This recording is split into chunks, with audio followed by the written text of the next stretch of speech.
Hello friends, કેમ છો? બધા મજામાં? આજે હું ફરી આવી ગઈ છું ક્રન્ચી કટલેસ બનાવવા માટે. એના માટે મેં 4 બટાકા લીધા છે, વટાણા અને મકાઈ દાણા. એ બધું મેં બાફી લીધું છે અને એને સરસ મજાનું ક્રશ કરી લીધું છે. એક ડુંગળી બી લીધી છે, એક ડુંગળીને બી એડ કરી દીધી છે. ગાજર છે, એનો છીણો એડ કરી દીધો છે આપણે. અને શિમલા મિર્ચ લીધું હતું.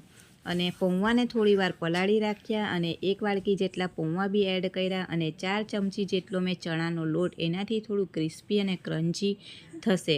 થોડી ચીઝ એડ કરી દીધી છે, થોડા લીલા ધાણા અને ફ્રેન્કી મસાલો બી થોડો એડ કર્યો છે. 1 ચમચી પાઉંભાજી મસાલો, સ્વાદ અનુસાર નમક, 1 ચમચી લાલ મરચ કશ્મીરી, 1 ચમચી હળદર અને સરસ મજાનું બધું બેટર આપણે મિક્સ કરી લેવાનું છે ફ્રેન્ડ્સ. આ રીતનું મિક્સ થઈ જાય એટલે હાથમાં થોડું તેલ લેવાનું છે અને આવી રીતે આપણે જે શેપ આપણે આપવો હોય, આપણે જેવો શેપ આપણે આપી શકીએ છીએ ફ્રેન્ડ્સ.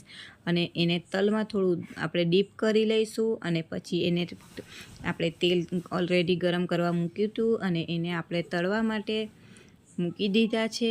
અને એ સરસ આપણા ક્રન્ચી થઈ જાય એટલે આપણે કાઢી લેશું. આ એકદમ હેલ્ધી ક્રિસ્પી પોટેટો છે અને તે છોકરાઓને બી સરસ હેલ્ધી મળે. છોકરાઓ વેજીસ ખાતા ના હોય એટલે આવી રીતે આપણે અવનવી વાનગીઓ બનાવીને છોકરાઓને ખવડાવી શકીએ છીએ.